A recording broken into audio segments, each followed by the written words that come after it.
ওই বন্ধু একটা মোবাইল দেখ না, আমার কি মোবাইলের দরকার। তুই ছোট মোবাইল আর কতদিন টিকবে? একটা বড় মোবাইল দেখ না রে, চলা না রে, সে আউস মেলা দিন ধরে মোবাইল নিয়ে। চল যাই, ওটির একটা মাল আছে। চল যাই তুই চল। যাই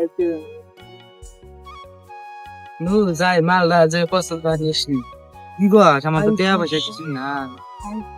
ও একটা আইডিয়া পাইছি, দেখছি গৌড়া বেচা যায়নি, গৌড়া বেচে তাহলে মালটা নেই। মালটার দাম কত নিবে, কত হইলে দিবে? কিসের মাল? ওসব বছরটা বেটা খাওয়া কোনো মাল টাল নাই আমার কাছে, যাও এদিকে। এ গার্লফ্রেন্ড কে আপনার, ওই যে ওই মালটা, ওই যে মোবাইলটার কথা কইতেছি। এটা সে কবা যে মোবাইলটার দাম কত, তুমি কি দেয়ছো কও মাল মাল করো কে? আপনারা কত হইলে দিবেন? কি কও উল্টা পুল্টা কথা? আপনি তো চাচ্ছেন কে আপনার আইফোন 20 প্রো ম্যাক্স তার কথা কইতেছি, আমার বন্ধু দিবেন নিহি? ভালো করে গেলি তো, তাও তো মানুষ তো বোঝে ভালো করে। তুমি প্রথমে এসে মাল মাল করতেছ, আইফোন নিবে 20 প্রো ম্যাক্স, দাম কত ওটা তো তুমি জানো না? আপনার আইফোন 20 প্রো ম্যাক্স তার মোবাইলটার দাম কত নিবেন? 2,56,500 একটা হইলে নিয়ে যান। 2 কোটি দেন না, 5 কোটি।